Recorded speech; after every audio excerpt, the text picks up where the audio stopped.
To protect the identity of a certain someone, let's call this person that I will be talking about for the next 5 to 7 minutes Charlie Brown. It won't be until later, however, that I realized that picking Charlie to be my teacher for learning ASL was going to be the biggest mistake I make. But for now, Charlie's program that guarantees success in learning a language seems pretty reliable. While I glanced through his website, I noticed clips of people speaking fluent Russian after a couple of days. Of course, this was exactly what I wanted to be like, fluent in sign language. So, without a second glimpse of what he has to offer, or consulting with my mother, I signed myself up. And before I know it, I'm getting emails from him, and I'm thinking, could this project get any easier? Although I've never done any online courses before, I'm sure I can trust Charlie Brown, a man who knows over 5 languages, one being ASL. It was at that moment that I realized that my plan was rock solid, and nothing can change that. Well, that's when things started to get a little fishy. I couldn't help but wonder why he hadn't sent me a video of him doing ASL yet. I started questioning the fact that I'd been doing this program for over 3 weeks and had learned a grand total of 0 facts. But overall, my most concerning thought: why am I being asked to pay $85 for a premium package filled with tips explaining how to become a language hacker? What even is a language hacker, one may ask? Do you know? Because I still don't. I started to panic, but then realized I must keep trusting this program. Otherwise, I wouldn't have a plan, and I always have a plan. This has always been the way I functioned. I make a plan, stick to my plan, and reach my end goal. So, as time went on, I realized that my guaranteed success program became less reliable. I began to freak out and brainstorm alternative options.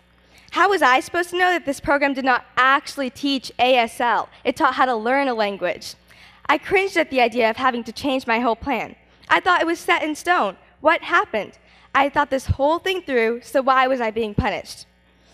Was this Charlie's fault or mine? I began to get frantic.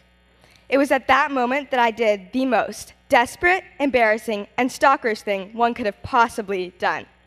I tracked down Charlie and started emailing him at his personal email address. Just imagine opening your email to find 100 messages in your inbox from a random girl. This girl was me. Embarrassing, right?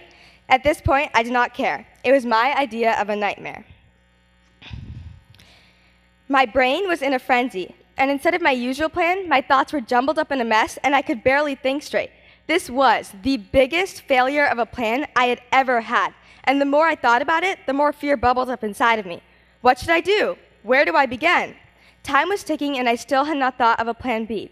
I was lost, confused, scared, and had nowhere to start. It was at that moment that the biggest miracle that could have possibly happened. I was in the car, and all of a sudden, we drove past a place called the Learning Center for the Deaf. As my eyes met the building, I knew that this could be my last hope. So I immediately grabbed my mother's iPhone and started researching. It was then that I realized that classes were available, and to say the least, it was the most exciting moment. Despite how excited I was, however, I practically forced myself to do the research. This time, with the consult of my mother, I signed myself up, nervous yet ready to start my new adventure. I knew that I would be avoiding another Charlie Brown crisis. As classes started, I was the first to arrive and purchase my new textbook. Like everyone else, I was ready to learn. And before I knew it, I was starting to learn how to introduce myself. We were not allowed to talk from the minute we walked through the doors.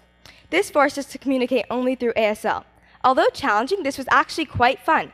Interacting with people I had never met in an entirely different way was unlike anything I had ever done before. My teacher was entertaining, amusing, and beyond helpful, as were the students. And as time went on, I made friends.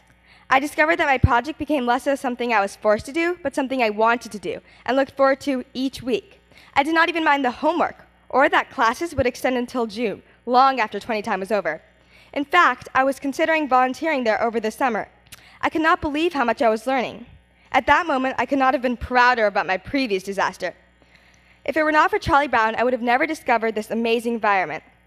I never felt more adventurous, not knowing what could happen or where these classes would take me. However, I was no longer concerned about the path that took me. I was no longer worried where I would end up at the end of my project. I was just concerned about the path it took me to get there and what I would experience along the way. I found comfort in knowing that everything was going to work out in the end, despite the fact that I did not know how. If there was no plan, then there was nothing that could get messed up or ruined.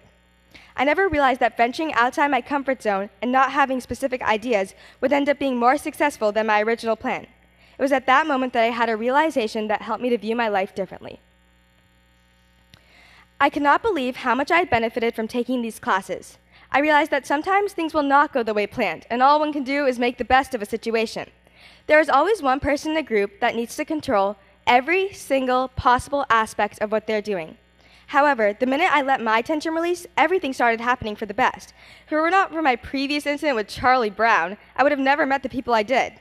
Although I'm sure Charlie's program is very useful to many, I'm glad I continue to have the opportunity to attend the Learning Center for the Deaf. The enlightening experiences I have had are truly remarkable, and I am pleased to be able to volunteer there during the summer.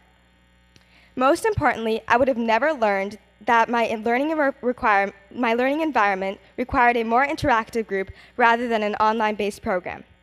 My advice for people who always have a set-in-stone plan: don't. Have an open mind. If you loosen up, you never know where your plan will take you or what you will experience along the way.